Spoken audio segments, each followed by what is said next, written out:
Praise lord అండి. అందరూ బాగున్నారు కదా. వాక్యంలోకి వెళ్ళే ముందు చిన్న ప్రార్థన చేసుకుందాం. స్తోత్రం స్తోత్రం సర్వోన్నతుడ శివశక్తిమంతుడ కృపామయుడ నీకు లెక్కలేని స్తోత్రాలు నాయన ప్రభా. గత కాలం అంతే మమ్మల్ని కాచి కాపాడు సజీవ రెక్కలలో ఉంచినందుకు నీకు స్తోత్రాలు నాయన ప్రభా. నిన్న వారికి నీ చూచుచున్న వారికి ప్రతి ఒక్కరికి మారు మనసు దయచే ప్రభా. ఏ వాక్యం అయితే విత్తబోచున్నామో ఆ వాక్యం ద్వారా ప్రభా హృదయాలను నింపుకునేటకు సహాయం చే ప్రభా. ఆ వాక్యమును అనుసరించే భాగ్యమును దయచేయమని నా ప్రార్థనను నీ పాసం చేర్చుకోమని యేసు నామములో బ్రతిమాలు వేడుకొనుచున్నాను తండ్రి. ఆమేన్.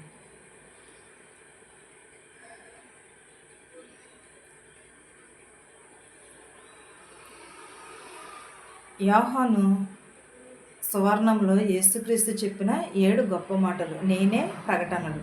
అంటే అబ్రహాము పుట్టక మునిపే నేనున్నాను అని యెహోవా చెప్పుచున్నాడు. యోహాను 8:58లో ఉన్నది మాట. ఏమని? అబ్రహాము పుట్టక మునిపే నేనున్నాను అని. అందరికంటే ముందుగా ఎవరున్నారు? యేసుక్రీస్తు వారు ఉన్నారు. దానిని బట్టి కదా బైబిల్ కానీ ఇవన్నీ కూడా వ్రాయబడి ఉన్నవి. బైబిల్ ఎక్కడి నుంచి వచ్చింది? మన పుట్టక ముందు నుంచి కూడా ఉన్నది బైబిల్. ఆ దాని ప్రకారంగానే మనము నడుస్తున్నాము. యోహాను 6:35లో ఒక మాట ఉన్నదండి. నేనే జీవాహారమును నేనే, నా యొద్దకు వచ్చేవాడు ఏ మాత్రమును ఆకలిగా అనడన్నాడు. అంటే దేవుని యొద్దకు వెళ్ళినప్పుడు మనం జీవాహారం ఎవరై ఉన్నారు? యేసుక్రీస్తు ఉన్నారు. నేనే జీవాహారమును, నా యొద్దకు వచ్చేవాడు ఎవడును కూడా ఆకలిగొనుడు అన్నాడు. అరణ్యంలో దేవుడు కొండ మీద ఉండి ప్రసంగం చేసినప్పుడు ఎవరికైనా ఆకలి దప్పికలు ఉన్నాయా? ఎవరికి కూడా ఆకలి దప్పికలు లేవు. దేవుని ప్రసంగం అలా వింటూనే ఉన్నారు. ఆ కొండ మీద యేసుక్రీస్తు చేయుచున్న ప్రసంగం అంతగాను. ఎందుకు? నేనే జీవాహారమును, నా యొద్దకు వచ్చేవాడు ఏ మాత్రమును కూడా ఆకలి కొనడు అని అంటున్నాడు. ఆకలి కొనేది దేవుని వాక్యమే మనకి జీవాహారము. దేవుని వాక్యమునే మనకి మన హృదయాలలో నింపుకున్నట్టే అదే మనకి జీవాహారం. యోహాను 8:12లో చూద్దామండి ఒక మాట. నేను లోకమునకు వెలుగై ఉన్నాను, నన్ను వెంబడించువాడు చీకటిలో నడువక జీవపు వెలుగును పొందును. ఎక్కడున్నాడు? నేను లోకమునకు ఏమై ఉన్నాను? వెలుగై ఉన్నాను అని అంటున్నాడు.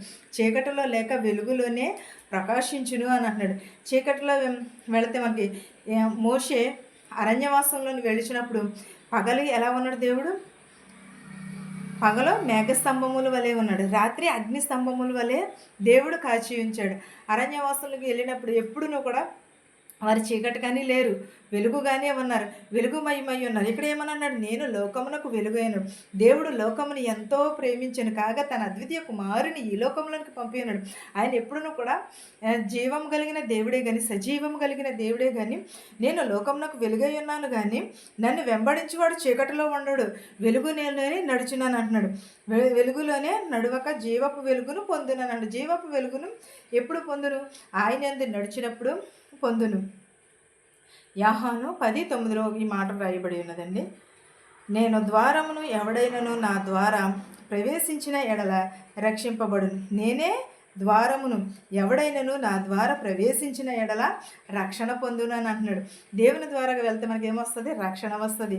నేనే ద్వారమును, నేనే సత్యమును, నేనే జీవమును, వెలుగును అయ్యున్నాను అని అంటున్నాడు. అలాంటినప్పుడు మనం దేవుని ద్వారాగా కానీ మనం ఎవరి ద్వారాగా వెళ్ళగలము? నేను యోహాను 10:11 నేను మంచి కాపరి గొర్రెల కొరకు తన ప్రాణమును పెట్టి ఉన్నాడు. నిజమే కదండి, మన కొరకు దేవుడు తన ప్రాణమును పెట్టి ఉన్నాడు. ఆయన గొర్రెల కొరకు తన ప్రాణమును పెట్టి ఆయన సిలువలో బలి అని. గొర్రెల కాపరి ఉన్నాడు అనుకోండి. ఇప్పుడు మనం నిజంగానే గొర్రెలు కాచి వాళ్ళు ఉన్నారనుకో, వాళ్ళు ఏం చేస్తారు? వాళ్ళు ఎదురు వెళ్తే వెనకాలే గొర్రెలన్నీ కూడా వెళుతూ ఉంటాయి. అలాగే యేసుక్రీస్తు వారు మనం ముందు వెళ్ళినప్పుడు మనము కూడా ఎవరు మంచి కాపరి అయితే, అదే చెడ్డ కాపరి అయితే ఎలా ఉంటారు? 99 గొర్రెలను విడిచి ఒక్క గొర్రె తప్పుపోతే ఆ గొర్రె కోసం దేవుడు వెతికి ఉన్నాడు కదా. అలాంటినప్పుడు మన జీవితాలను కూడా దేవుడు బాగు చేస్తాడు కదా. అలాంటినప్పుడు మనం కూడా దేవుని యందు దారి తప్పిపోకూడదు. నేను మంచి కాపరిని అని అంటున్నాడు. మంచి కాపరి గొర్రెల కొరకు తన ప్రాణమును పెట్టి, మనమైతే మన బిడ్డల కోసమే ప్రాణం పెట్టం, కానీ దేవుడు మన కోసమైతే ప్రాణం పెట్టి ఉన్నాడు. ఆయన ప్రాణత్యాగం చేస్తున్నాడు. ఎందుకంటే గొర్రెలకు మంచి కాపరి కాబట్టి ఆయన ప్రాణం పెట్టి ఉన్నాను అన్నాడు. చాలా అద్భుతమైనది కదా ఇది. మనం అయితే కనీసం ఒక చిన్న ఉదాహరణ చెప్తున్నానండి. ఏంటంటే ఒక తల్లి ఉన్నది, ఆ తల్లికి ముగ్గురు కొడుకులైతే ఒక బిడ్డ చిన్నప్పుడే చనిపోయింది. ఇద్దరు బిడ్డల్ని సాగు చేసి చాలా వృద్ధిలోకి తెచ్చింది తల్లి. చాలా కష్టపడి పెంచింది. ఆమె భర్త నడివయసులోనే చనిపోయాడు. నడివయసులో చనిపోతే ఆమె బిడ్డలు చాలా కొడుకుల్ని చాలా గారాబంగా పెంచుకొచ్చింది. కొంత వయసు వచ్చిన తర్వాత పెళ్ళిళ్ళు చేసింది. కోడళ్ళు వచ్చారు, మనవలు వచ్చారు. వీళ్ళందరూ వచ్చిన తర్వాత రెండో కుమారుడికి ఏమైందంటే కిడ్నీలు పోయినాయి. వాళ్ళ బిడ్డలు టెస్టులు చేశారు, అలాయని టెస్ట్ చేశారు. ఎవరిది కూడా ఆమెకి సెట్ అవ్వలేదు. అతడికి సెట్ అవ్వలేదు. సెట్ అవ్వకపోతే తల్లిది టెస్ట్ చేశారు. తల్లిది టెస్ట్ చేస్తే తల్లిది సెట్ అయింది. ఆమె వయసు ఇంచుమించు ముసలిది అయిపోయింది. ఈరోజో రేపో అంటూ ఉన్నది. అయినా సరే ఆమె నేను ఇవ్వను కిడ్నీ అని అన్నది. తల్లి కడుపున పుట్టిన తల్లి అంత గారాబంగా పెంచి కుమారుడికి తన కిడ్నీ ఇవ్వమంటే ఏమన్నది ఇవ్వలేదు. కానీ దేవుడైతే మన కోసం తన ప్రాణాన్నే అర్పించాడు. మన కోసం ఆయన, ఎందుకంటే గొర్రెల కాపరి మంచి కాపరి కాబట్టి గొర్రెల కొరకు తన ప్రాణమునే పెట్టి ఉన్నాడు. మనం ఏమై ఉన్నాం ఇప్పుడు? గొర్రెలము మనము. మన కొరకు దేవుడు తన ప్రాణాన్ని అర్పించాడు. నేను మంచి కాపరిని కాబట్టి గొర్రెల కొరకు తన ప్రాణమును పెట్టి ఉన్నాడు అని అన్నాడు. మంచి కాపరి. నేను నిజంగా మంచి తెల్లైతే, నిజంగా బిడ్డలంటే నిజమైన ప్రేమ కలిగి ఉంటే ఆమె కొడుకు కోసం తన ప్రాణాన్ని త్యాగం చేసింది కదా. కానీ మన దేవుడైతే మనం ఎన్ని పాపాలు చేసినా ఎన్ని చేసినా సరే దేవుడు క్షమించి మనలను ఒక సరైన దారిలో పెట్టి తన ప్రాణంనే అర్పించి ఉన్నాడు. నిజంగా జరిగినదేనండి ఇది. ఇక్కడికే ఆ కొడుకు కొంతకాలానికి చనిపోయింది. ఆమె తల్లి ఎదుర్కొండానే బిడ్డలు చనిపోతే ఎంత రోదనో కదండి, ఎంత వేదనో కదా. ఆ వేదన ఎవరైనా సరే తీర్చగలరంటారా? చెట్టు అంత ఎదిగిన కొడుకు చనిపోయాడంటే నిజంగా అది ఎంత దుఃఖకరమైన ఉంది కదా. కానీ దేవుడైతే మన కొరకు తన ప్రాణమునే ఇచ్చి ఉన్నాడు. మన కొరకు తన ప్రాణాన్నే త్యాగం చేసి ఉన్నాడు. ఈ లోకంలోని అంతకంటే మంచి గొర్రెలు కాపరి ఉంటారా? అంతకంటే మంచిగా చూసేవారు ఉంటారా? దేవుడు లోకమును ప్రేమించాడు, తన అద్వితీయ కుమారుని లోకంలోకి పంపినాడు. మంచి కాపరి కాబట్టి గొర్రెల కొరకు తన ప్రాణమును, గొర్రెలంటే ఎవరు? మనమే. మన కొరకే ఆయన ప్రాణాన్ని త్యాగం చేశాడు. మన బిడ్డల కోసం మనం ఏం చేస్తున్నాం? ఏమీ చేయట్లేదు. అయినను సరే తన బిడ్డల కోసం ఆయన మంచి కాపరిగాను, నేను పునరుద్ధాన జీవమునై ఉన్నానని అన్నాడు. యోహాను 11:25 ఏమన్నాడు? నేనే పునరుద్ధాన జీవమునై ఉన్నానన్నాడు. అంటే దేవుడు మృత్యుంజయుడై లేచాడు. లేచి మన కోసం ప్రాణం పెట్టినవాడు ఏం చేశాడంటే మృత్యువునే గెలిచి ఉన్నాడు. పునరుద్ధానుడై లేచి మన కొరకు ఆయన మార్గాన్ని సిద్ధపరచడానికి వెళ్ళి ఉన్నాడు. మన పాపాలను ఆయన క్షమించాడు.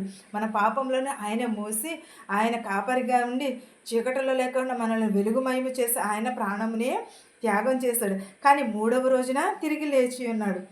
యోహాను 14:6 చూద్దాం. నేనే మార్గమును, నేనే సత్యమును, నా ద్వారానే తప్ప నన్ను ఎవడును తండ్రి యొద్దకు ఎవడును కూడా రాడనన్నాడు. ఏమై ఉన్నాడు యేసుక్రీస్తు వారు? నేనే మార్గమును, నేనే సత్యమును, నేనే జీవమును, నా ద్వారానే తప్ప ఎవడును తండ్రి యొద్దకు రానేడు. అంటే తన కుమారుని ఈ లోకంలోనికి పంపి తన ప్రాణత్యాగమును చేసి నా ద్వారానే తప్ప కానీ ఎవరును కూడా తండ్రి యొద్దకు పోలేరు. నేను తప్ప ఇంకెవరును కూడా తండ్రి దగ్గర. ఎందుకంటే యేసుక్రీస్తు వారు ఏమై ఉన్నాడు? జీవమై ఉన్నాడు, సత్యమై ఉన్నాడు, మార్గమై ఉన్నాడు. అలాంటినప్పుడు తండ్రి యొద్దకు ఎవరు రాగలరు? యేసుక్రీస్తుని దాటి మనము వెళ్ళలేము తండ్రి యొద్దకు. ఆయనే ఆజ్ఞ లేకోకుండా మనం ఏ మాత్రమును కూడా వెళ్ళలేము. యోహాను 15:1 చూద్దాం. నేనే జీవమైన ద్రాక్షావల్లిని, నా తండ్రి వ్యవసాయకుడు. ఎవరు? నేనే నిజమైన ద్రాక్ష. నిజంగా నీతిని కలిగి శక్తిని కలిగి ఉన్నది యేసుక్రీస్తు తప్ప కానీ మనలో లేదు. అలాంటిది మనము ఏం కలిగి ఉండాలంటే నిజమైన ద్రాక్షావల్లి తీగల వలె ఉండాలి. తండ్రి యొద్దకు వెళ్ళాలంటే ఆయనను మనము ఎదిరించి వెళ్ళలేము. వ్యవసాయకుడు ఎవరంటే నిజమైన యేసుక్రీస్తే. నేనే నిజమైన ద్రాక్షావల్లి అని ఏమంటున్నాడు? నేనే జీవమును అని అంటున్నాడు. నేను లోకములకు వెలుగై ఉన్నాను అంటున్నాడు. నా ద్వారానే తప్పగానే దేవుని దగ్గరికి ఎవరు వెళ్ళలేరు అన్నాడు. నేను మంచి కాపరిని అన్నాడు. నేను పునరుద్ధానమును జీవమును కలిగి ఉన్నాను అన్నాడు. నేనే మార్గమును సత్యమును జీవమును అయ్యి ఉన్నాడు. నేను నిజమైన ద్రాక్షావల్లిని అని అంటున్నాడు. నిజమైన ద్రాక్షావల్లి ఎలా ఉంటుంది? ఫలించి అభివృద్ధి చెందుతుంది. మనం కూడా అలాగే దేవుని వాక్యంలో ఫలించి అభివృద్ధి చెందాలి. దేవుని ఎడల మనము భయమును భక్తిని కలిగి, ఎందుకంటే దేవుడు మన కొరకు ఆయన ప్రాణాన్ని ఇచ్చినాడు, ఆయన ప్రాణత్యాగం చేశాను. కానీ నిజమైన ద్రాక్షావల్లి ఎవరంటే యేసుక్రీస్తే. మనలో అంతా కూడా పాపము, ద్వేషము, అసూయలు ఉన్నాయి. దేవుని యందు భయభక్తులు కలిగి నడుచుకుంటే ప్రతిదిని కూడా సాధ్యమే. దేవుడిని ఆయన తన ప్రాణంని ఇచ్చినందుకు మనము ఏమి కలిగి ఉండాలంటే కృతజ్ఞతను కలిగి ఉండాలి, జీవము కలిగి ఉండాలి, ఆయన యందు భక్తిని కలిగి ఉండాలి. మనం నిత్యమును కూడా యెహోవాను స్తుతించము. దేవుని అక్కడ సమీపంలో ఉన్నది. ప్రతి ఒక్కరును కూడా సిద్ధపాటును కలిగి ఉంటారని అడుగుచున్నాను. ఆమేన్. ప్రార్థించుకుందాం. స్తోత్రం స్తోత్రం సర్వోన్నతుడ సర్వశక్తిమంతుడ కృపామయుడా, నీకు లెక్కలేని స్తోత్రాలు నాయన. వినిచిన వారికి చూచుచున్న వారికి మారు మనసు దయచే ప్రభ, రక్షణ భాగ్యం దయచే ప్రభ, విరిగి నలిగిన హృదయం దయచే ప్రభ, చిన్నవారు మొదలుకొని పెద్దవారి వరకు ప్రభు దీవించిన ఆయన ప్రభ. యవనస్తులు యవనరాలని ప్రభ, ఎవరెవరైతే ఏ చేతి పనులైతే చేస్తున్నారో వారి చేతి పనులను దీవించి ఆశీర్వదించిన ఆయన ప్రభ. ఎవరెవరైతే వాహనములు నడుపుతున్నారో వారి వాహనములతో సురక్షితంగా వారి గృహాలకు చేర్చిన ఆయన ప్రభ. హాస్పిటల్లో అనేక మంది ఉన్నారు ప్రభ, వారందరినీ స్వస్థపరిచే ప్రభ. మా శత్రువులు మిత్రువులను దీవించిన ఆయన ప్రభ, ధనికులనేమి భేదాలనేమి దీవించిన ఆయన ప్రభ. మా గ్రామాలని, మా దేశాలని, మా సంఘాలని దీవించిన ఆయన ప్రభ. ప్రతి ఒక్క బిడ్డని ప్రభ రక్షించి ప్రభువ. ఇతర దేశంలో పని చేసుకుంటున్న వారికి, పని లేని వారికి పని తెచ్చే ప్రభువ. పని ఉన్న వారికి ప్రభు శక్తిని బలమును దయచే ప్రభా. పీసీసీకి వెలుచున్నారు, మెడికల్కి వెలుచున్నారు ప్రభా. వారికి సఫలతను దయచేయమని అడుగుచున్నాను ప్రభా. ప్రతి ఒక్కరికి మారు మనసు దయచేయమని అడుగుచున్నాను ప్రభా. విరిగి నలిగిన హృదయమును దయచేయమని అడుగుచున్నాను ప్రభా. ప్రతి ఒక్కరికి రక్షణ భాగ్యమును దయచేయమని అడుగుచున్నాను ప్రభా. ప్రతి ఒక్కరికి ప్రభా, నేను నిన్ను స్తుతించే భాగ్యమును దయచేయమని అడుగుచున్నాను నాయన ప్రభా. ప్రతి ఒక్కరికి మారు మనసు దయచేయమని, నా ప్రార్థనను నీ పాసాన్ని చేర్చుకోమని యేసు నామములో బ్రతిమాలి వేడుకొనుచున్నాను తండ్రి. ఆమేన్. పరలోకమందున మా తండ్రి, నీ నామము పరిశుద్ధపరచబడును గాక, నీ రాజ్యం వచ్చును గాక, నీ చిత్తము పరలోకమందు భూమియందు నెరవేరినట్లును మా నిదినాహారం నేడు మాకు దయచేయము. మరణస్తులను మేము క్షమించిన ప్రకారము మరణములను క్షమించము. దుష్టు నుండి శోధన నుండి తప్పించము. రాజ్యమును శక్తియు మహిమయు నిరంతరము నీవై ఉన్నావు మా తండ్రి. ఆమేన్. చూచుచున్న వారికి, వినుచున్న వారికి, నా కుటుంబం పైన సదాకాలముని కృపతోడై ఉండును గాక. ఆమేన్. అందరికీ వందనాలండి.